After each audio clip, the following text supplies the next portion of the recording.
Well, thank you everybody for turning out tonight, and hope you're all getting ready for the snow or ice that's coming on Friday. Hopefully it won't be too bad, so we can load the trucks on Friday morning for Hagg Mud. All right, so we are all here. I'm going to call the meeting to order officially. And let's see here. The first thing we need to do is take care of approving the minutes from the January board meeting. Julie took the minutes, and then there were a couple of really minor corrections. Okay. There. Carissa did have a question about my state of the club address, which Julie summarized, I thought, really well. And Deb had asked if I wanted to have it actually as an addendum to it, and I thought, well, it's kind of summarized, and anybody who really cares can just watch the video. And then Carissa asked, I guess last year we did have a PDF link, a link to a PDF of the state of the club. So I guess before we approve the minutes or have that, do we want to have my state of the club address attached as an addendum with a link people can click on to see, or are we okay with just the summary of the meeting? Crickets. I think the summary is fine. Okay.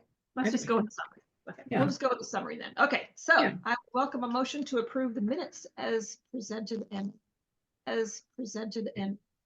stated. Motion. I'll second it. Carrie seconded. Okay. All in favor of approving the minutes from the January meeting, raise your hand or say aye. Aye. Any opposed? Nope. Okay. All right. The minutes are approved. Passes. All right. And then we'll go into the treasurer's report. Eddie. Thank you. I'm going to share. Is that it? Oh, I had it all already. Okay, that's it. But I'm going to change it to away from there. Okay, so first I wanted to look at 2024. And if you have questions along the way, just raise your hand or save them till the end. Let's see. Tracy had asked me during the week how we came out. It's a little bit hard to demonstrate on this form, or I mean on this chart, because the way I report in the club is this here is the race income. Race directors are very interested, obviously, on how the races do.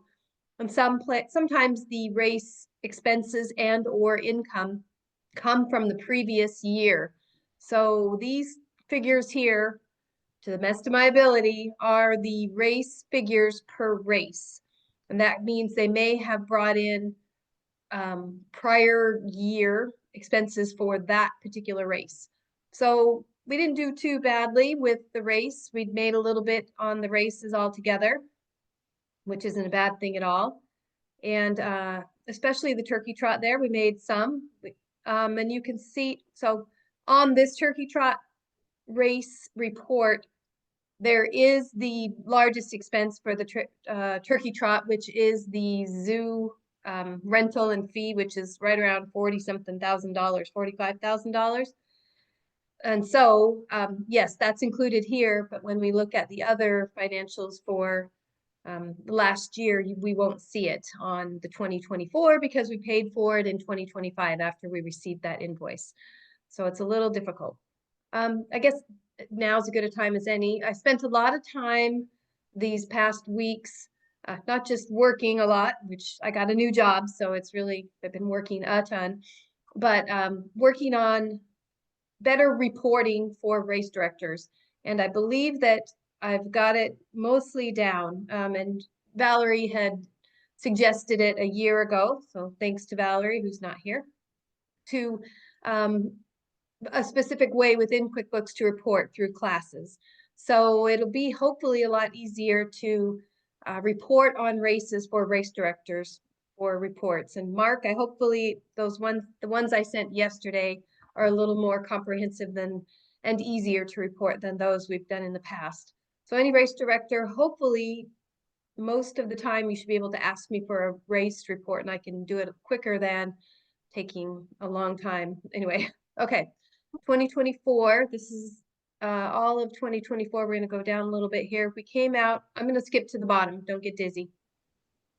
Okay, here's all of what we spent in 2024. We came out pretty much ahead.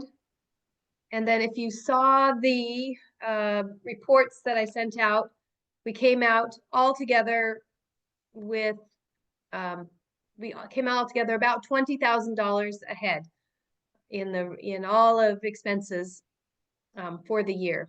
So it was really good. Expenses. So I'm going to switch to the, I can't, my screen's not big enough. I need a bigger screen. Okay, how do we do this? Ah, there we go. Okay. Here's our 2024 versus 2025. I think that we had asked for that last year. Can you see the whole thing? Maybe? Yep. Okay, so I think what I saw that we had asked for, I think wasn't necessarily what we wanted, so I changed it. What we had asked for was 2024 budget versus 2025 budget, but I don't think that's what we wanted. I think we wanted 2024 actuals versus what's going on with continually in 2025. If I'm wrong about that, let me know and I can set it up differently. When I went to set it up, I'm like, well, we don't really need to know the budget from last year. We really are looking for expenses from last year or what we earned. So we can see here, we will be able to see all year long side by side. We'll keep the 2024 budget actuals up against the 2025 approved and actuals. So far, I can't see it. I'm gonna move over here. The races we've had for this year. Ralph's Run in the net right now. Still, sometimes there are some expenses that come in late. Hagg Mud doing okay right now. We expect a little more off that. And Vernonia is way up. There's a lot of registrations for Vernonia, and I'm sure the race directors will report on that completely. I'm going to move down here. Not much. Let's see. I'm going to move back over. Compared to last year, we'll be able to, I guess it's not a really good comparison yet, 24 to 25, but we'll be able to see it from all of 2024 as we go through. Let me see what we've got so far this month, 2025. The store, everything seems to be on track except for the medals and awards. I think we spent a lot for the banquet, but if we're going to divide that amongst other events, just let me know. I think it was mostly for the banquet, but you know, that's still okay. Let's see. I think there isn't much going on yet this year. And I sent all the budget, all of the P&Ls for last year. And let's see if I can get that to share as well. One moment. I'm going to stop my screen sharing and start it again. Hold on. With the difference. There we go.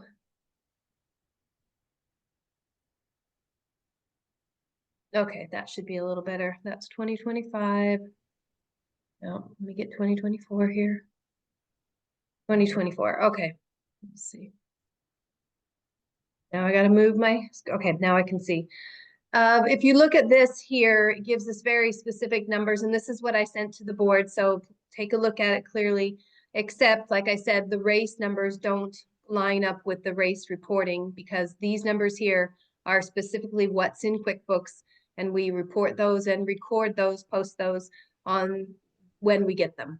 So basically, what we look for here is our operating expenses for 2024 and the bottom line, which I'll get to here. Net operating income, $19,097.98. Boy, my eyes. So we did have a surplus this year. So well done for the board and for all race directors managing everything really well. So far so good. Does anyone have any questions about this or any of the others?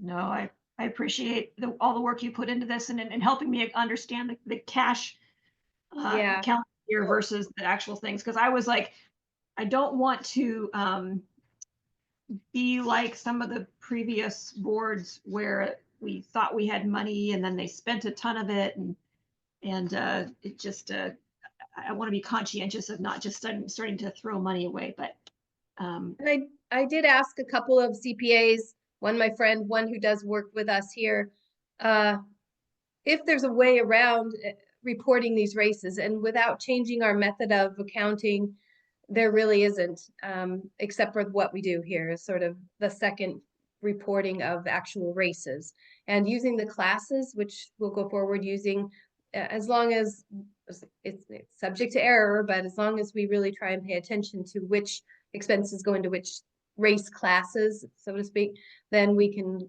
really do decent reporting. and I also wanted to just say I really appreciate the current board and race directors and how conscientious they have been about being responsible with the club's funding. One of the statements made by one of the outgoing previous board members was that if we run the club like we want to run the club, that will be broke in 2 or 3 years. And that is clearly not going to be the case. We're doing fine. And I really appreciate that everybody's very conscientious of how we're handling the club's finances. So thank you so much. I guess one last thing there, if you look at the total expenses there, 237,000-ish, that is less than our reserves right now. So we do have a year or more of reserves, which is good. Awesome. Okay. And if you think of questions, just let me know. I'm going to stop this now. Here we go. Thank you, Debbie. Yeah, the budget for 2025 is 280,000. So that's still, if we only spend what we budgeted, then we are still underneath our reserve. So we're good there. Awesome. Let's see here.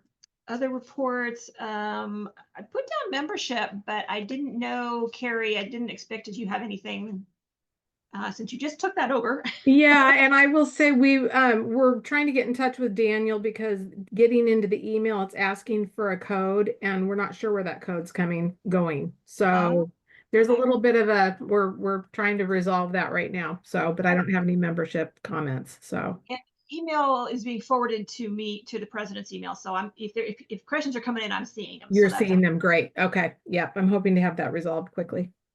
and that's why I asked you to also not stop forwarding, because we need to see the reports Yeah. for new members and stuff. Yeah, exactly. Recapping of the events, the awards banquet went really well, I thought. And I forwarded that comment from Alan Boyce about the Al Nakata Award. That was really, really nice of him. We put a survey out for, and pretty much people like the venue. There were a couple of comments about the sound system, how we set it up. So we might want to do that differently. Valerie is in charge of that, and she has recruited Judy to take it over for next year, but they may stay at the Spaghetti Factory or they may find a new location. So if you have any comments or suggestions, let Valerie know, but I thought it went pretty well. Okay. The first topic we have for discussion for everybody is the Venmo account for ORRC. And we've had a lot of good email exchanges back and forth talking about what are we using it for and what are the options and stuff. And I will say right away, I am not a techie person when it comes to this type of stuff. I pay cash. I pay cash. I try to pay cash. So, I don't have a vested interest in this other than I want to make it as easy as possible for everybody who's putting on events for the race directors and stuff. So Carissa, do you want to start with this? Yeah, can you hear me okay? Yeah. Yeah, good. Been having quirky audio issues with this earlier this week. So I just thought it might be helpful if I kind of told you how I've used Venmo for my 2 previous small nonprofits and like the history of that. These were Toastmasters clubs, which are 501c3s like we are with members. And we need to take money from the members because they pay membership dues. And we didn't do Venmo in the past. And we actually lost some members because we didn't have a way of easily accepting money from them when they're ready to pay. So they didn't have cash, they didn't have check, and we couldn't directly accept a credit card. At least the people who were there couldn't from them. So that's why we explored Venmo, because if it was going to make it more convenient for people to buy something, we wanted to offer that to facilitate that. So yeah, we did not get like a Venmo for business account, which you can do, but then there's like a charge for it. So basically, to me, it was like just a digital method of accepting like cash from people. So they didn't have $20, but they would Venmo me digitally $20. And when I became treasurer of my club, I could attach my personal Venmo account to that club's bank account. So they would send me $20 and I could just hit a button and it would go to the club account. I didn't have to remove my own personal banking. I just had to make sure I selected the correct bank account and it would transfer over. It is true that like some of the treasurers we had did not really want to be on Venmo and did not want to install it on their phone, but they found a way. There were ways to do that. They didn't have to put it on their phone to make Venmo work. And it was also true that you probably just want one officer. You only can have it attached to one phone number. But say if it was, I was treasurer and a different officer or board member wanted to help, they could still let somebody Venmo to them. They could Venmo to me. Again, it's like digitally passing around the cash. And then I'd just hit the button, transfer it to the club account. Obviously, everybody who's doing that has to be very comfortable with Venmo and understand it. And the most important thing is you tell people who are paying what your handle is. And if they get one character wrong, it's going to go to somebody else. And that's why a QR code can be better, because then they just take a picture and there's no opportunity for typos. So I hope that made sense. And I was just trying to explain how it worked in our scenario. I think it does. I think the big difference between, for example, Toastmasters and ORRC is that most of the way people pay for like their membership with us or to register for events is all in one sign up, and that's always available at the events typically. So they would be primarily using this if they wanted to purchase a t-shirt at the event, if the event was offering separate t-shirts for sale, or some type of merchandise. Oh yeah, I remember when we did bid boards, we talked about like how we could sell them at events, but then at the time we didn't have a way of accepting money. So actually, if we have Venmo, it could facilitate selling more things like reusable cups if we have more of those and people wanted them. And bid board and things like that. And you know, it only works if people are comfortable with it, like the people who need to accept the money. As a race director, I see the need for it again, because checks are, I'm an old man, I still write checks, but you know, people are, you know, it's the thing, right? So I think it's as a convenience to race directors, a convenience to participants to have it. I want to just clarify one thing. How can I say, a Venmo account has to be tied to a specific phone number, correct? Yes, mobile Okay, phone. good. So it'll have to go to the treasurer or the designated person for our club. We would use their account. So okay, just want to clarify that. And of course, think about, I don't know, like there is a level of trust in all of this, certainly. You know, if There's for cash too. if Carissa's our person, we trust her to, you know, get the club's money to the club, you know, and you know, that's kind of, I trust Carissa, and I think it's, you know, that we would, whoever we would choose to do that would certainly be someone that we would want to, you know, I mean, they would be worthy of that trust to do that. And I am, you know, when I think of the people that I know who are board members, and I think of, other than some of the new race directors who I'm just getting to know, that is a group of people that I trust. So speaking for myself, you know, that I think trust is a big part of it, but there are people in this club that I would give that responsibility to. One difference between Venmo and cash is, in Venmo, you make a note. It's actually required. So that we would recommend that the person paying the money makes a note saying for t-shirt or for ORRC t-shirt. And they can make that note public. And I used to wonder, why would anyone want to make that public? But this is why. It's trackable and everyone will see. Anyone can know that money was given to Debbie or me for that, to pay for that ORRC t-shirt. So that does help a little. I have a question about, okay, say Mark is a race director and he has his Venmo account and someone wants to buy a t-shirt at Vernonia. So they Venmo Mark $20 into his account and then he Venmos it to whoever's in charge of the ORRC Venmo account. Does he only have access to submit money and not take out? The treasurer, the person whose account is tied to the account, it can be either way. You can deposit and you can withdraw. Right. You can't take ever though. You can request money from someone if they owe you, but you Right. can't ever take from their account. That's true. But when I was treasurer with my Toastmasters club, I could deposit funds, and I asked the person attached to the club account, the one person who is attached, they can also get funds back out. So just the treasurer can take money out. Everybody else would submit. Exactly. Okay. Yeah. Next question. Yeah. My next question is, if you, okay, first off, one, who would be in charge of this? Because I think, Debbie, you said you already had a Venmo account on your, you said you already had a Venmo account on your, using your phone.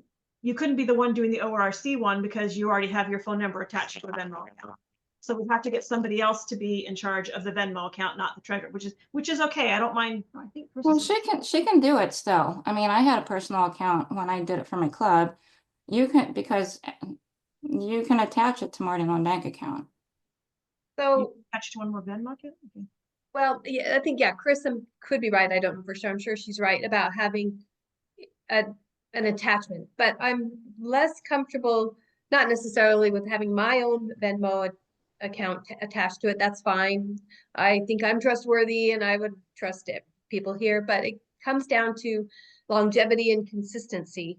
So what happens when the next people come along, the next race directors who aren't, maybe forget, or maybe they're forgetful and they don't Venmo me. I never know that somebody bought something from, you know, Stephen Smith over there, and he forgot to Venmo me the $20 for the t-shirt, and he's like, oh, it's been 4 or 5 months, I'm just gonna forget about the whole thing. So there's a lot of risk of not necessarily fraud, but I think just inconsistency with how that's done. I had been thinking about it a little bit. If we had a phone, which we don't as the club, if we had, you know, maybe it's brainstorming, maybe we have a cell phone, a burner cell phone, or maybe we have one phone that's hooked to the most consistent office, president or treasurer. We have something that, and we only allow people to Venmo that one Venmo, one account. We don't have it go from one to the other somehow. It just is a lot of risk, I think, to lose track of things. And maybe $20 isn't it, maybe $5 doesn't matter, but in the long run, it's the consistency. I think it's a checks and balance, and I think that if we're going to do it, which I'm in favor of, because I think that if the club is looking to get more people to join in the future, especially a younger age group that would expect that convenience, I think it's worth the club having a phone number. Maybe it's not something that's published, but at least have a phone and a phone number that is dedicated to the club, and then set up a Venmo account associated with that phone number. So it's not tied to anyone personally, and it's a universal QR code that can be displayed by any race director at the club, and the race directors don't have to worry about running it, but the person that has access to that account or that phone is an officer that's already been authorized to be attached to the bank accounts. I like that idea. As a race director, I like that instead of multiple race directors with multiple phones siphoning into the treasurer, a dedicated phone line. I like that approach. Because you can get an older phone, you don't even have to get necessarily, or a burner phone or something. But I think if we're going to do it, we need to do it where everything is controlled by the club and it's not going to any one person personally. That way we're personally not taking something on, and you're always having to worry about a checks and balance, but then the club can feel comfortable that whoever is accessing it already has been authorized by the club to access the bank accounts. It's viewed as an attachment to that. So that's my thought. Yeah, and one I thing like it. that's I a like. good thought. I just wanted to mention you also attach it to an email, so that email should be set up to get receipts. So that's another kind of documentation that's better than cash in that sense.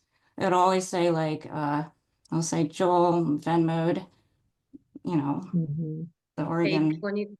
Joel But- paid you $20 for the t-shirt. Yeah, it's very specific. And to So me, that should go to the treasurer mailbox. Right, If treasurer, yeah, that's the treasurer email email. attached, that way all that, to me, that makes sense, but. Well, yeah, you can Well, make a separate mailbox for Venmo at Oregon Roadrunners Club that the treasurer and maybe the president both, or, you know. yeah. have I like the idea of two people being involved. Certainly the treasurer, you know, how can I say, if it just to go with what Carrie's saying, the idea that the club has a phone, and let's say the president is the person who checks that email, monitors that phone, and when the money comes in, passes that money on to the treasurer. That's why there's documentation for it. That way there's two people involved, not just one person. So there's, you know, a check and balance there. And that assumes, of course, that, you know, this would, of course, is an added responsibility for the treasurer and for the president. Those currently serving those spots would be willing to take that on.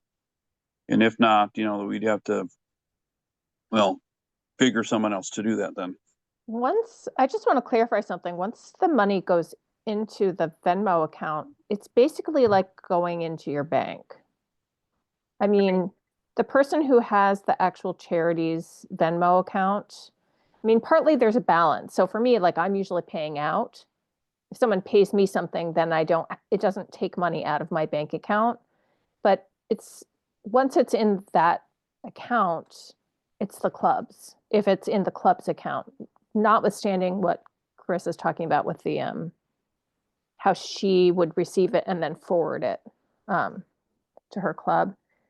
I think I originally was one of the people who brought this up because I thought it might make like paying for t-shirts at the race easier because it would possibly reduce the fees that are associated with the t-shirts. So it would make it more cost effective and quicker for people who have Venmo. My experience with it has been with when I was doing stuff with my child's elementary school. And for a couple of years, they had a PayPal account, which less people were having PayPal accounts, but they couldn't get Venmo for a charity at the time. And now you can get Venmo for a charity. So, and I was thinking of it in terms of selling selling t-shirts to people at races, or if they were making a donation for some reason. However, Jeff Huber also can put all those items into his day of registration, which the fees remain the same. There are still unfortunately fees. For me, it's a little weird because my races are in ultra sign up, and he has to do his day of thing in run sign up. So the fees are a little different, but whatever, not a biggie. So for me, at least, I'm satisfied that I will be able to sell t-shirts day of if people want them. It's just they have to literally have their credit card and like fill in the thing on his computer that he has set up at the race. Susan? Go ahead. Susan? Yeah, what I was gonna say is, I've used Venmo quite a bit, just in various different things. And one thing that comes to mind is like a family reunion where we were sharing costs of lodging and food and stuff. And, you know, just, it's really easy to Venmo some money to a different person's account and it's done. And second, my second idea or thought is that if we have the expense of a phone, a dedicated phone, which would be, as per Carrie's suggestion, I think would be a great idea. I think that younger people especially would be wanting to use their Venmo to purchase things, and the ease of having that account set up, it would quickly pay for the phone. You know, there'd probably be 5 or 10 people at each race who would be using their Venmo to purchase t-shirts or whatever, hats. And so it wouldn't necessarily be an expense really to have that phone. It'd pay for itself quickly. So what I'm hearing is that we want to get a phone for the club, and then somebody would be, they would be attached to that phone number and the treasurer's email. Or a separate email, Venmo at Oregon Roadrunners Club is what I would actually I suggest. hesitate creating yet another email for someone to monitor. Well, Well, the mine says Venmo all the receipts would be there. Yeah, Venmo has a handle, so they don't really know when you're Venmoing somebody, they don't really know the email that it's going to. They know the handle that it's going to, and the handle can be ORRC or whatever Oregon we- Roadrunners Club. ORRC Venmo or something, yeah. and then it goes to the treasurer or whoever email. I The would thing suggest the would- treasurer email just for Yeah, it's already treasurer. set up and it just would flow there anyway. So that would be I would think so too. Yeah. That makes sense. So other things are when you Venmo, most of the time you stand there and wait for it to go through to the person you're Venmoing, just to make, if you don't know them very well, or like you're buying something at a garage sale, you Venmo this person and they're like, okay, I got it. But I don't know if we'll be able to confirm that very well. Like, did their banking, did it allow their money to come from their bank to the treasurer, to the club Venmo account? Unless, I No, mean, only the person who has the phone would be able to see that right away, or Right. somebody who has access to the email. And that's actually one reason it might be good to have a separate email, because then the race director could be given access to check that email separately to see if that payment went through. Because it goes to the Venmo account, not to the bank account directly. It's Yeah. held in the Venmo account. at least having the race directors or I mean, having something where it's confirmed, because if they just Venmo and you're like, yeah, I think it probably went through, there's no way to check for sure, then Right. that sets us up again for mistakes. So how would they check? So if we had a separate account for the Venmo and gave all the race directors access to it. Email. It's still, I mean, Email. I'm just trying to think of how this is going to work at a race. I don't Oh. think you would need to give each race director access. What you would need to have is something in the supplies that go to each race that has the QR code that can be displayed at the race. The QR code would be the same for every single event. And Right. then it avoids the race director having to even have any level of access to the Venmo account. They're just pointing the person of, here, scan this code, here's our Venmo account, and then it's done. Yeah, And but then they the can't, treasurer- they can't what confirm information- the payment came in. So the only way they could confirm that the payment came in is either to have the phone with a phone app or to check that shared email account to see if there's a receipt in the email. could the phone go to races, like It could. equipment? That's what I was getting Yeah. to. Oh. Who has the phone? How are they checking? Is it going to be a smartphone with an email? Is it going to be a regular, just a flip phone? Or is it, how do people You have need a to- smartphone. It has to be a smartphone. It has to be a smartphone. But some Okay. of the plans are affordable. I pay like $47 for 3 months on Boost for a plan anyway. And we'd have to get that phone to the race directors for every race. Yeah, that's kind of a See, Yeah. this is why I'm actually against it, because I just think it's just too much of a hassle to try and figure out who's got the phone. We've got to get it to the next race director, and now who's been checking it. And for what is the demand for this is what I guess my question is. You How can many check people are on it. actually buying it that can't do it without Venmo? You can check Venmo through a tablet or a laptop too, though. It doesn't just have to be the phone. Right, but it's still having to go from race director to race director. I'm not really for or against, other than I'm curious what the demand actually is. For example, when we were at Ralph's Run and Mark had all of his old shirts and stuff on the table, you know, how many people actually purchased something? I mean, Mark, do you have that? Do you have a lot of people who were wanting to purchase things that you're the Well, one who you know, ballpark, because, you know, I'm at like the cash box, you know, which, you know, an old goo box. Anyway, but, you know, it's typical. I mean, like for Ralph's Run, Vernonia, in the neighborhood of $200 cash kind of thing. So and that's what you bring, but is that what people, you actually get $200 in cash at each event? that's, you know, as a ballpark, yeah. And how many people didn't buy something because they couldn't Venmo? Good question. Mhm. You know, 'Cause if- it's anecdotal, but probably, I would say, you know, probably at least another $100 worth of, you know, business. Because a lot of our races don't have that. So if it's just for a few races that would actually have people wanting to buy stuff, but I'm thinking like Dave Solstice, Duel,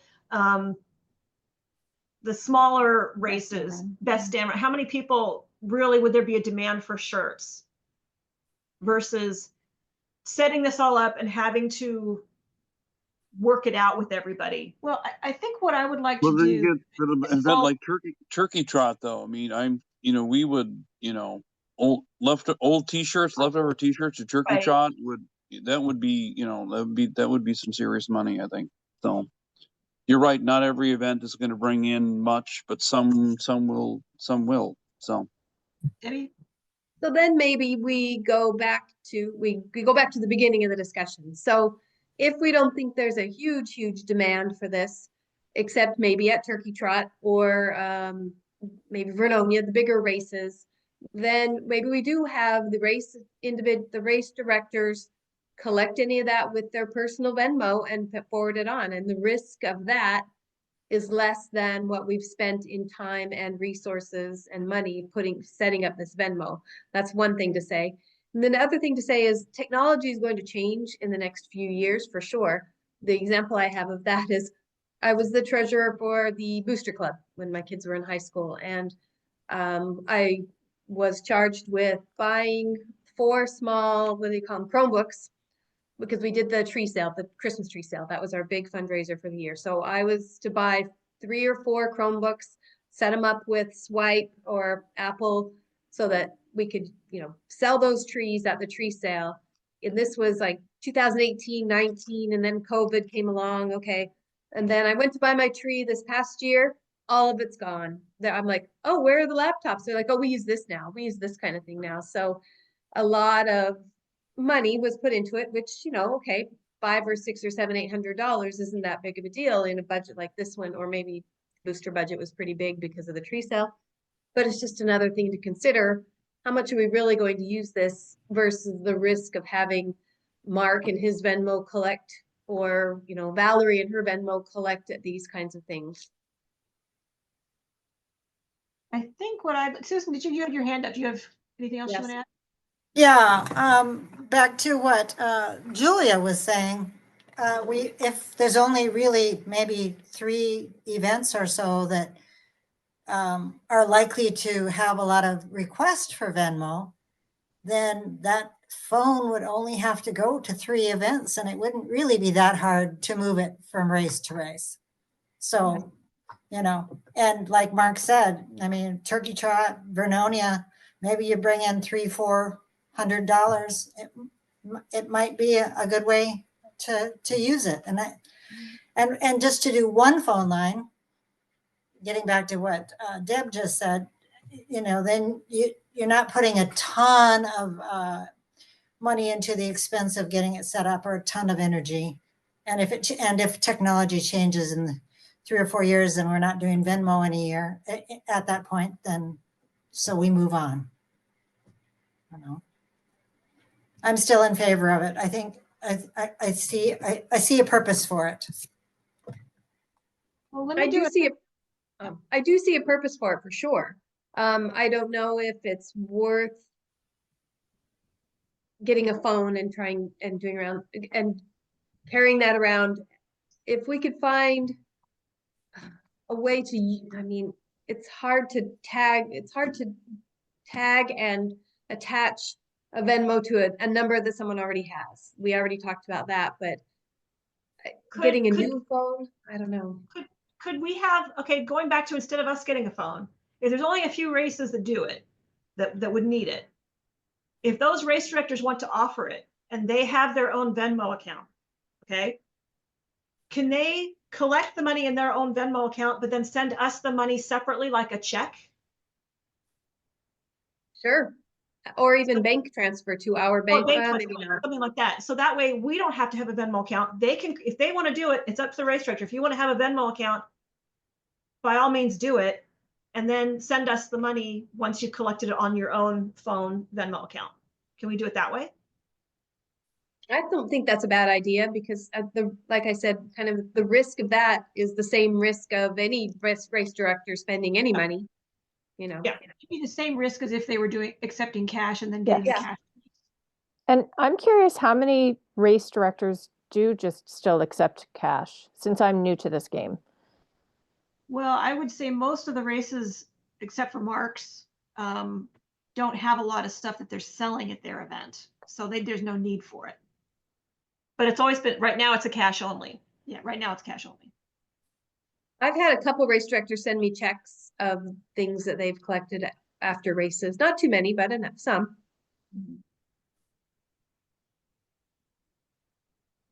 Okay, so what I'm hearing is we want Venmo to be an option at our events, but we like the idea of the race directors, if they want it, using their Venmo account and then just sending the club the money that they collect at their event. So we don't have to invest in a phone or a separate Venmo account, but the race directors can use it if they want to. I mean, part of me also, I really want to leave this up to the race directors. If they want to do the cash, if they want to do the Venmo, it's their prerogative, whatever's easiest for them. Mark? Well, just say, I guess, as speaking as a race director of multiple races, I'm agreeable to that. I mean, it's kind of, to mind, the cash system is similar. I joke about the bank of Mark's back pocket, because that's how it is. It's like, we're packing things up, and and somebody says, "Oh, can I buy a T-shirt?" And I said, "Give me $20," and I put it in my back pocket. And then I'm trusted to get that money to that cash to the club, and whether it's the bank of Mark's back pocket or Mark's Venmo account, again, it's a level of trust that But think about Venmo too. If it's when they enter, they'll say, Vernonia T-shirt, so there'll be a notation, so there'll be a paper trail for it. I guess the only thing I want to say is, or how can I say, speaking as a race director, willing to give this for 2025 to give it a try, to leave it up to each individual race director, to use their personal Venmo account, and then any money that comes in for ORRC to forward it to the treasurer, and but if it turns out where it is a hugely successful thing, Yeah. that a year from now we have the discussion again and say, hey, could the club take this over? Because I've already got enough on my plate as an RD. And, if it's just a couple of people and, that's no big deal, I'll do it. But if it turns out to be a really successful thing and a real hassle, give it a year, see how it goes. And at that point, let's, club get its own phone number and that kind of a thing. Yeah, I think No. we definitely talk about that. Yeah. Also, it's not too hard to make a QR code with your own personal Venmo. So if race directors need help with that, I think we could probably help with that. And I like what Mark says about revisiting it not too far in the future. Maybe technology will advance where it won't need a phone number necessarily. I don't know. we can hook it to the email instead or something. Great. Like in those commercials, we have the barcode on your head. You go, I can't do the thing to scan. It's in the future. Or the chips in the brain. Sorry about that. Anyway. All right. Awesome. Thank you guys so much. This is a really helpful for me discussion on this whole thing because I don't understand how it all works, but it's helped clarify for me kind of what we need and what we want to do. So thank you. And then I have a question on tracking. So since we have to notate, would it just be like Vernonia dash t-shirts, Turkey Trot dash t-shirts, something like that, so we know what race it's tied to? Yeah. Yes. Okay. Yes. And Mark T, Yeah. you'll probably be submitting an expense reimbursement report and Mhm. could put it on there as well. Okay. I don't, if you have other cash, so the club doesn't encourage using, so say you got $20 for a t-shirt, but then you have to pay somebody, some vendor. It's not the best idea to just use that $20 to pay that vendor. It's better to just make a straight trail, give the treasurer or turn in that $20 cash and use something else to pay that vendor the $20. Not the same vendor, but it's better to keep it separate. Yeah, because we always have to pay the ranger for parking and stuff. Right. So Okay. This for race directors. And I am going to admit I've been completely schizophrenic. There was vests for race directors and then vests for others. I'm just going to focus on vests for race directors right now, not anything else. I had originally thought about suggesting that we do vests for all the different race directors and give it to them directly. But I did like, and I forget, was it Susan or Deb who said have reusable vests that they would just pick up. I love that idea because then we don't have to worry about if the race director is just there for 1 year and then somebody takes over, we don't have to then purchase more vests and stuff. So it would be like the volunteer safety vests. We can just have a bunch of race director vests in the storage units and the race directors can pick them up and use them. And we just order a bunch of different sizes so everybody can use them. So I love that idea so that it's just considered equipment that the different race directors can use. What do you all think about? That? Okay. I like having my own dress. You can use your old one, Mark. I'll just, mine will be on permanent borrow. That's all, I guess. Right, there you go. I think it's a good idea. Some races have more, race directors come and go, and some have more. It's a good idea. Yeah. And it just said, yeah, like I said, mine might be on permanent borrow, but it's just me. But then I have races all the time. Anyway, so I think that's a good idea. So Mark, can you buy them? Well, again, I can buy the. I think I sent out one. One suggestion. Which was how can I say?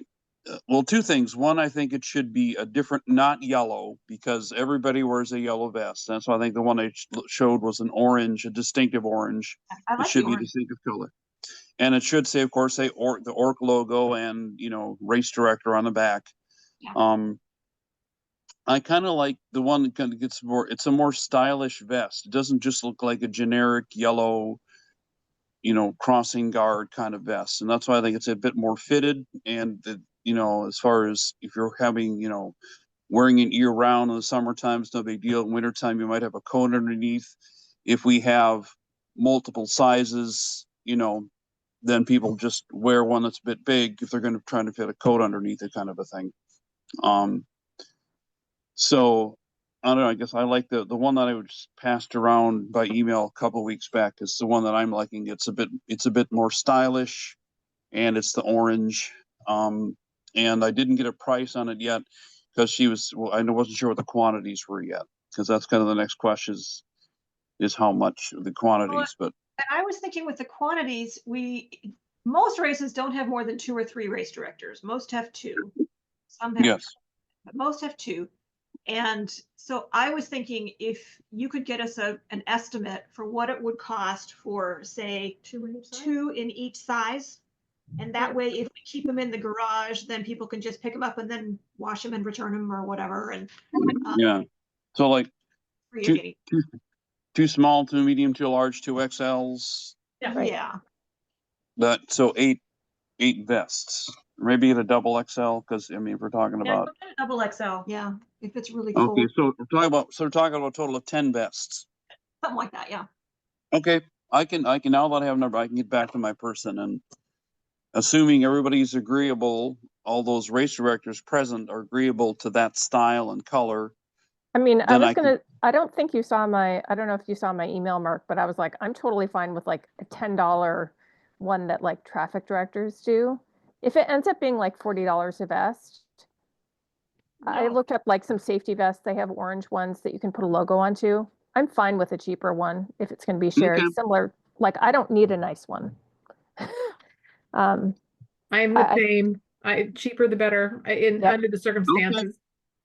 Well, once I get a price, I can I'll put it out there. If they end up being, I don't know what, $20 a piece, then, but that's one thing. If they end up being $50 a piece, it's like, that's crazy kind of thing. So, Yeah. Yeah, Now you know, that- I don't know that you need to get small, medium, large, and extra large, because practically anybody that's at a race directing it is going to have a layer of their own clothes on first. So do we need a small, or maybe we just no, go okay, medium, Okay. large, extra large?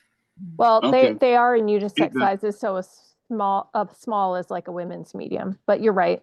I don't, you're right. Unless it's a summer race. Well, yeah, there are a couple summer races, but still you'll have on a t-shirt underneath it anyway, so. I mean, I think it's okay to have some smalls for the Some smalls. dual. It dual depends on duo if and it's stuff like that. unisex. Yeah, if Race it's unisex directors, sizing, probably don't need, race directors come in all sizes. yeah. Yeah, Mark, what I would do is look at the price for the ones you looked at, but also look at some less expensive ones so we have multiple options to review. Sure. I can check it out further and Yeah. let people know what options are. Cool. So, and as far as if part of your discussion or not, is because I think vest for RDs is a good idea, because at an event, who's in charge, who would I talk to? There they are wearing that distinctive clothing. We also kind of a side discussion about, whether board members and such, and having read the online discussion, I sensed a consensus to say board members, not so much, and so I think that's my 2 cents on all that, is that, let's definitely get vests for RDs and not for board members. So, but that's my 2 cents on that. Okay. I agree. I think that was the consensus of everybody, that we didn't really feel the need for that one. Then the other item was swag or stuff for volunteers. And here I was schizophrenic. I was going like, yeah, let's do all this, let's have incentives. Let's do, if they volunteer this many times, we can get them this and stuff. And then I thought, don't start spending all the money that we have just. Let's be responsible here. We have a volunteer challenge. We do have the volunteer challenge. Where they earn something if they volunteer a bunch of times. Kind of leave it at that for now. But what we could do is say, go out to the volunteers specifically and say, hey, this is what we're giving this year for the volunteer challenge. What would you like to see? Would you like, if you volunteered so many times, would you like to see a reward and a t-shirt or whatever? I do think it would be a good idea for race directors to, if they have swag that they're giving away to all participants, like the hats at Turkey Trot or the mittens at Ralph's Run, make sure you buy enough so that all the volunteers get whatever the participants are getting as part of their entry. Not necessarily t-shirts if that's a separate purchase, but if there's something getting given away like socks or hats or whatever, get enough so the volunteers can all get one as well. So kind of make that clear that volunteers are going to be as appreciated as the participants are at the individual events. Does everybody think that's okay? I'm seeing head nodding. Don't all the races do that? They give like some sort of piece of swag. I've always been offered like a t-shirt or something, even an old t-shirt. Typically, Okay. I mean, Yeah. I just want to say like our volunteer policy is really generous, you know, with the, I know a lot of people don't use it. They just volunteer for the fun, but like the $50 race credit, no trail race companies that are trying to make money do that. They just expect people to do it for the love of the sport. So I do think we make a really nice deal for our volunteers. And like, you know, I give hats, which the runners have to buy, but all my volunteers are going to get a free one and their credit. So, yeah. Cool. All right, so we'll just keep that the way, but maybe we'll go out to the volunteers and ask what kind of swag they would like in the future. Okay. Upcoming events, Hagg Mud. Do you want the sponsor on volunteer? Oh, sponsor acknowledge. No, that's fine. Hagg Mud, go for it, Deb. Okay. How are things going? Oh, what should I say? Well, How's there's a lot of, how's registration? okay, well, let me jump over into that screen from where I'm taking notes. So registration, you know, it's funny, there's a huge bump that happens in the last week or two, no matter what you try to do to get people to register earlier. And also because there's some weather, I'm having a few people, I'm having both volunteers and some racers say that they can't come. So there's a big moving needle that's happening.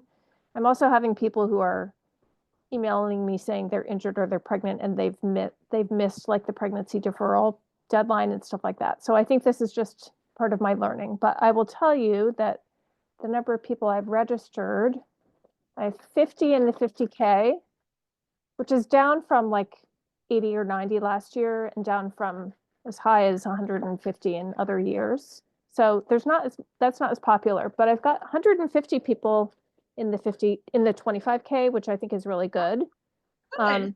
Yeah.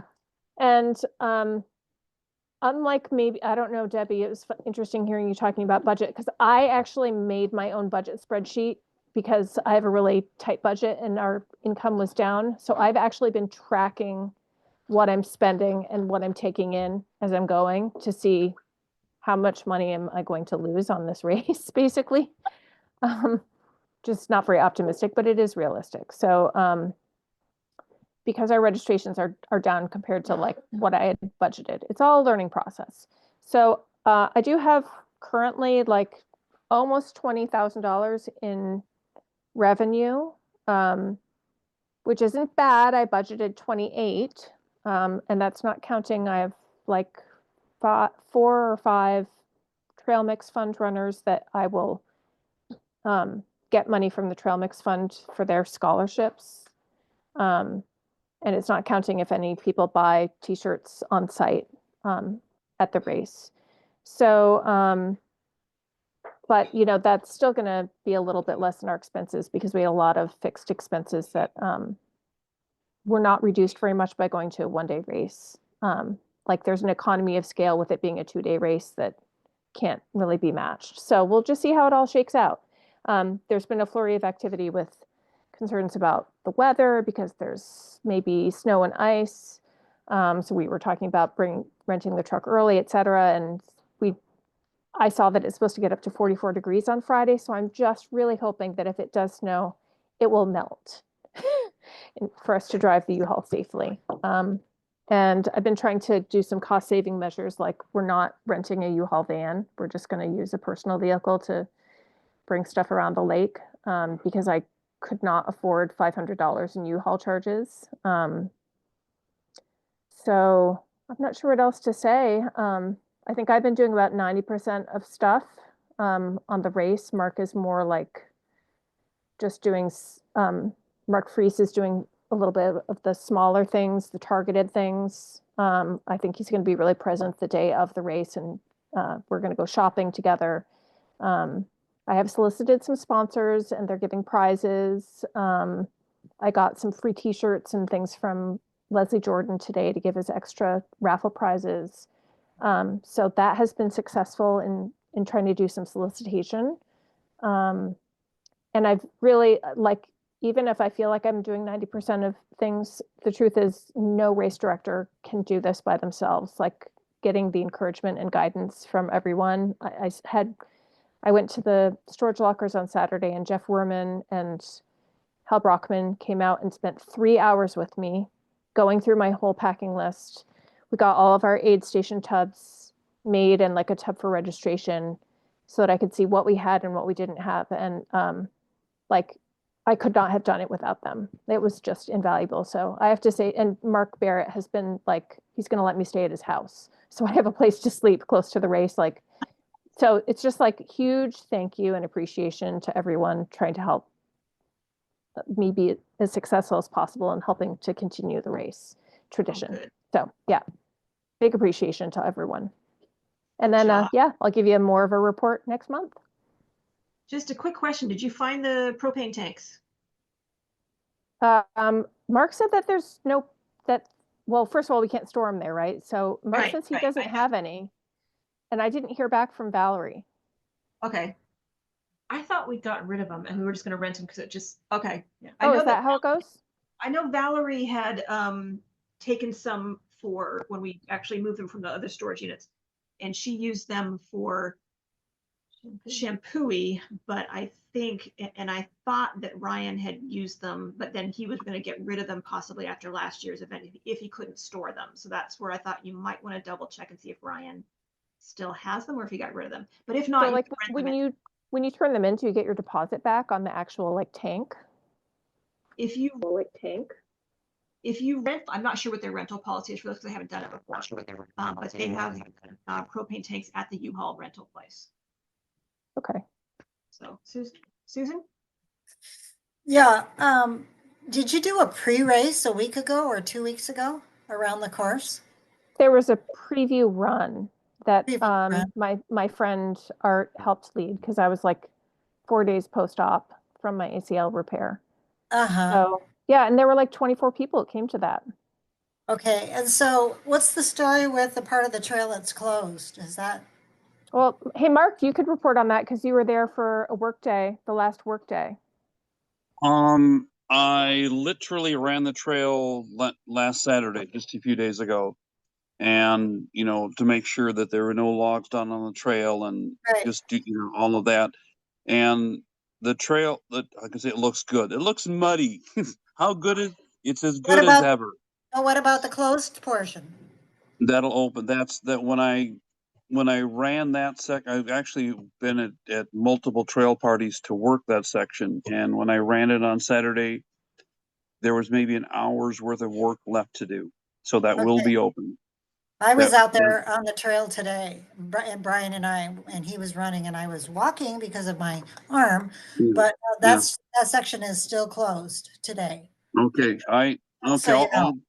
I'll give the Rangers a call because I actually ran it on Yeah. Saturday and there was maybe just a little bit of work left to do.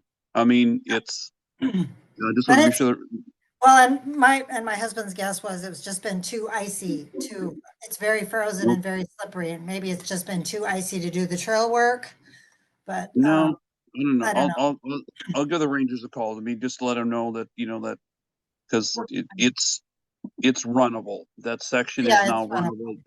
They Yeah. just haven't officially opened it yet, but Right, it is exactly. safe to run. That's exactly what we thought. It is runnable, but it's closed. Perfect. Yeah. Mm-hmm.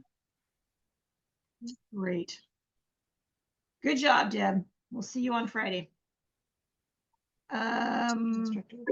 Race director workshop is on track. That's for March 1st. We have 16 people signed up for it. So that's going.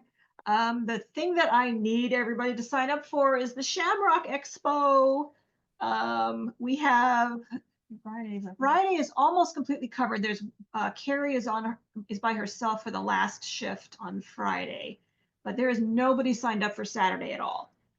So we need to have people sign up there. And what I would like everybody to do is, if you know you can make it, sign up on the shared document if you can. And then if I don't have enough shifts filled by the end of the week, I'm going to go ahead and send it out to the general volunteer database and say, hey, ORRC membership, we need some people to do this. But I'd prefer to have people that are in leadership positions in the club who know the club versus somebody who, is a member, but maybe hasn't been as involved or something. I don't want to tell people they can't volunteer, because if we need somebody to fill a shift, we need them to fill the shift. But I prefer to have more experienced or knowledgeable members volunteering if possible. So please, please, please sign up on the Shamrock sign up sheet. And Carissa just shared it in the docs. So if you could do that, that would be great. Also, Mark and any other race directors, if you have old stuff you want to get rid of, I would like to have swag from previous events. And I think Mark had said, he'd already said he could do it. I need like 10 to 15 items for each event if you have them. So if you have old hats or old mittens or t-shirts that you can give me, just put them in a box in the storage unit. So that it's available by our house, or drop it by our house if you want to do that, if that's easier. I'm gonna be there for the load up on Friday. So how many total items do you want from me? As much as you can give us. As much as you can give us. I'd like 10 to 15 per event. So if you have like 10 shirts from Ralph's Run and 10 shirts from Turkey Trot and 10 hats, or so let's say 50 then, total of 50 things. Sure, perfect. 50 things, okay. Yep. Yeah, I'll put together a goodie box and bring it on Friday. Okay, and I'll be there on Friday. What else are you doing for giveaways, Julie and Tracy? We still have pens, we still have chapstick. We have a list here. We have the swag. What we were gonna do was, instead of ordering more pens and whistles and things like that, which I know were popular, the whistles were popular with the kids anyway. We thought we would go the food route. So go to Costco and get like fruit roll-ups or sun chips or something inexpensive that would be easy to hand out, little things that would be easy to hand out. So it kind of more of a variety. Have you thought about doing like ORRC stickers? I think it would be great. I don't know. It's just an idea. Yes, because it's advertising for the club if they stick it on something, and it's bigger. Okay. I got like 500 stickers for $190 for Hagg Mud. Like the really nice ones, the ones that are like waterproof vinyl ones that you could put on your car or something. I know Hal ordered a whole bunch of ORRC stickers to put on our equipment. So I should ask him what stickers he has. Is that what they are, Carissa? Or is that just a... And you can get them so that they're die cut. I don't have them in front of me. Yeah, these are so that they are, oh, you just put on a white background. Yeah. Yeah. I can give you a bunch of old Hagg Mud stickers from the old logo, like bunches. Sure. So, because they're, it's like, it says Hagg Lake Trail Run. So it's like different branding and everything. So I have that to give you. Awesome. We also have some of the extra challenge mugs. We also have some of the extra challenge mugs from last year because we had to order a minimum number and we didn't have as many people do it. So we'll have some mugs to give away too. You should keep those. Shouldn't keep those for, do they have a year on them? Yeah. They have a year on them. Oh, okay. Yeah. Okay. Upcoming event next, the only one I wanted to bring up was Mark Takazawa, Champoeg. How's that going? It's going good. Numbers are down, but since you're talking about Shamrock, I was probably going to be there. Is it okay to give a Expo discount for Champoeg? Like a code? Yeah. Well, we're already giving discounts to ORRC members. Yeah. And then all the volunteers who are going to use their volunteer code can probably get in free because that's $50. So you're already giving a whole bunch of discounts for that. We had a raffle last year, but that was for any race, not just. That was for any race, not specifically Champoeg. But I don't know. The Expo is March 15th, and Champoeg is the following weekend. So I don't know if that would be enough for that. You can make just like another $5 off. Yeah. Yeah, I figure you may get like 10, 15 people sign up during the Expo. So You can also make it a discount that's for non-members. So it's like for Hagg, it's only one discount at a time in how I set it up and run sign up. So that if they're using a coupon versus if they're using their membership, they just would use which one's more. So obviously a Mhm. member would take the $15 one. Yep. You can, I don't know how to do it in run sign up because I don't have that access. Yeah, we can do that. We can Not set to that worry. up. We can do that. You can make Yeah, it exclusive to only just one discount at a time. Yeah. we can So do that way you would just get like non-members to sign up and maybe rope them in. Do you want to do like a $5 or $10? What do you Yeah. want to do? I'll just thinking like 5 or 10. Yeah. We can do that. We can set that up. Yeah. The other thing, I know your numbers they're down, but it's also because your event is farther out. It used to be in early March and now it's in later in March. So Yeah. it's totally Couple comparable. weeks later. So Yeah. Cool. so I figure we'll be getting more in like from now to mid-March where Shamrock. Yeah. Okay, cool. And then hopefully it doesn't snow this year. So Right. Now we're gonna get the snow for Hagg Mud. Okay, cool. Our next meeting is Tuesday, March 11th. So anybody have any topics for that one? Just let me know or let Deb know. After Hagg Mud, don't give them to her now because she's gonna be too busy. Any other business for the good of the order? Any questions? yeah, I do have something. So since Hagg Mud's coming up and that's the second race, when I compile the numbers, number of races and stuff like that for the people, is there like a database I could bump it up against for members versus non-members? Because there's a lot of people that signed up for races and run the races, but they're not members. So I'm not quite sure I understand.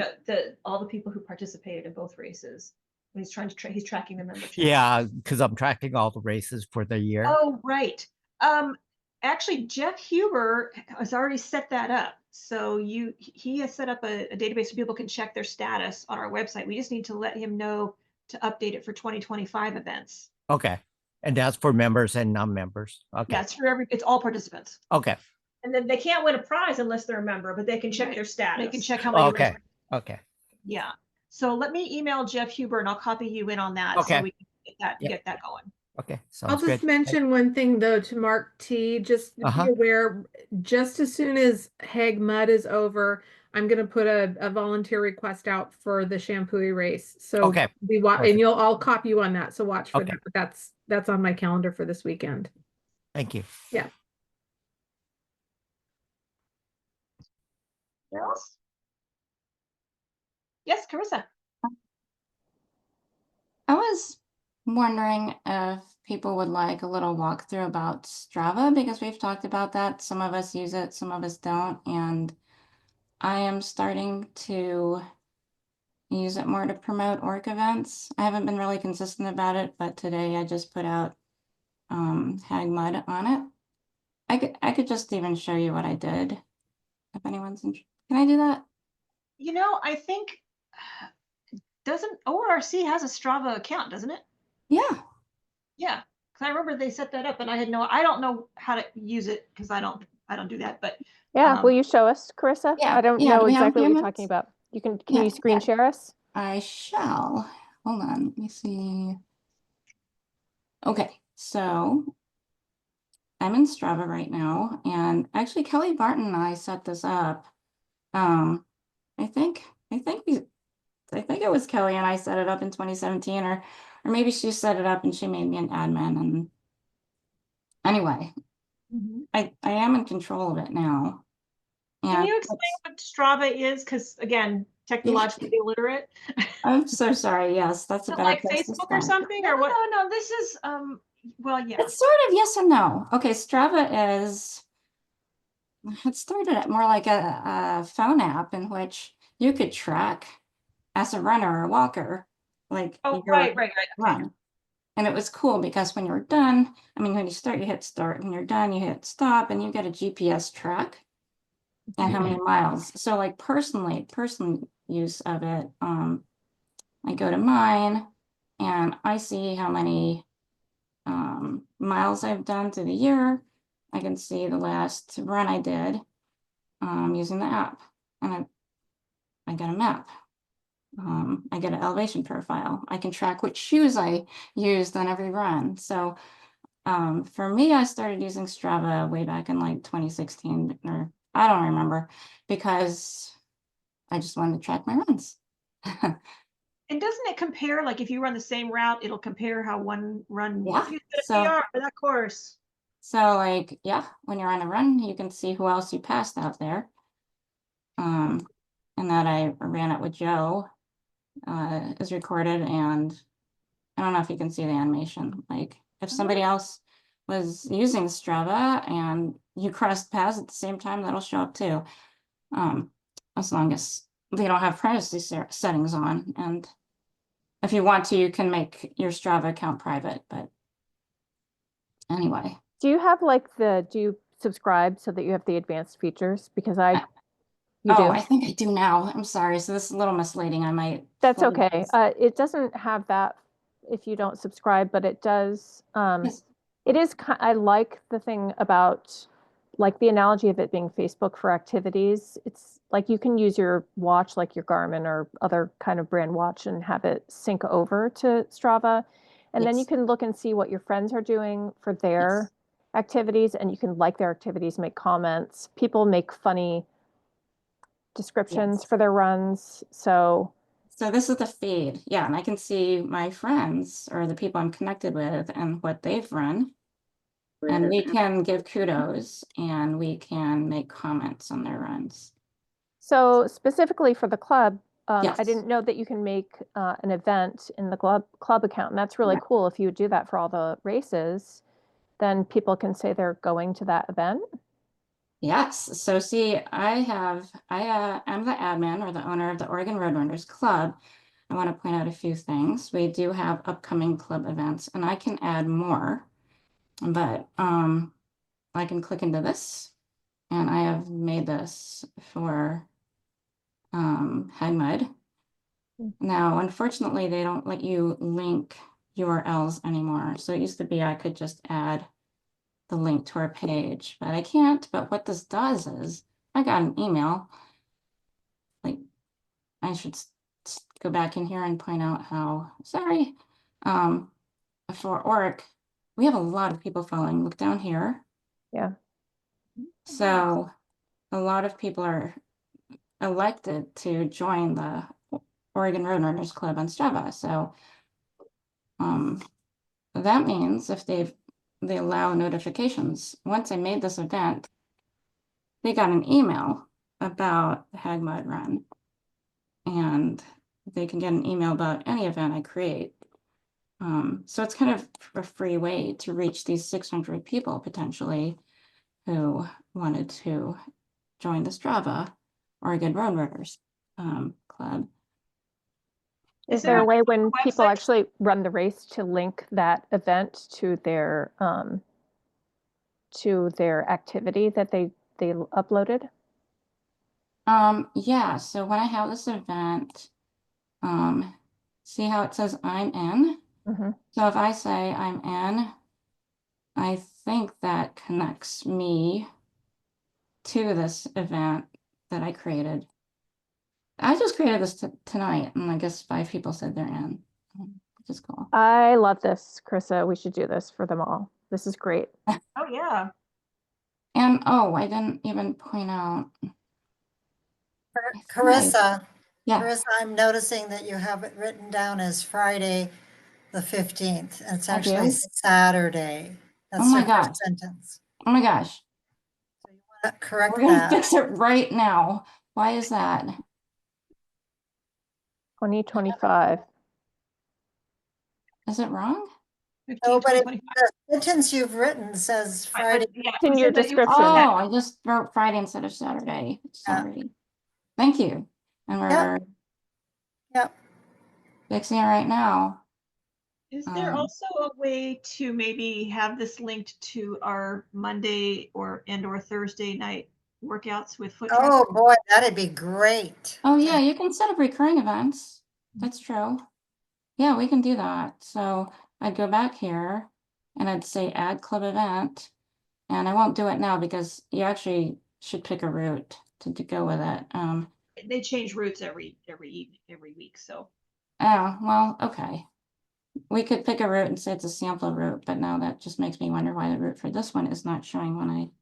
Oh, I have, if you look at the ultra sign up page, I made a Strava route for the 50K and a Strava route for the 25K. So if you want to pull Okay. those up, Is I have a link that's on the ultra sign up page to both the Strava routes. I redid them because the trail has changed. Oh, it So changed. like, yeah, like the old route, some of the old routes went through the pig pen, and so it's been rerouted. Is it much changed from last year though? Because I was going to link it to last year's. I don't know. Okay, do you have, are you on Strava? I think I, Me? Yeah, I am. okay. Do you know if anyone who is on Strava ran it? Because it's easiest to use a Strava route.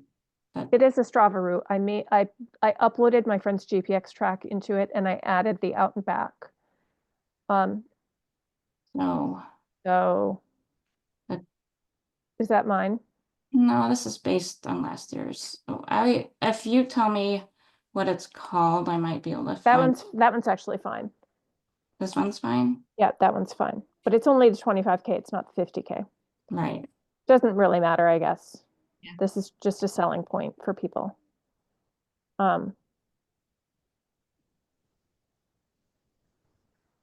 yeah, if we could go ahead and get that link to each of our events and then And go the recurring and the workouts. workouts, that would be awesome. I mean, it takes a little work, but yeah, I'll just, Cool. Thanks for doing that, Carissa. yeah. Okay. Any more questions? Mm. Okay. Is there a link on our website that takes them to this, or is this just something that you have to do on your phone or something? Well, we could embed, there's a way to do it. I haven't actually done it yet, but like there's this button to share. Mhm. So maybe, I'm sure there's probably a way to do it. You Usually when they can't- have you can't social create media. it. Just play with it. Just play with it. Yeah. Okay, yeah. All right. And that happens to be a Hagg Mud picture. All right, yeah, so it's another social media, but it's kind of specialized for sports and running. Yeah. Okay, thanks. Oh, great. All right. Well, I think that's all we have for this month. If you think of anything else, let me know. Again, thank you guys for everything. And Deb and Susan, I hope you continue to heal nicely from your surgeries. And Thank Deb, we'll you. see you Friday. See you Friday. at Hopefully. truck loading. All right. All right. All right. See you guys Friday. See you later. Thank Bye. you. Bye.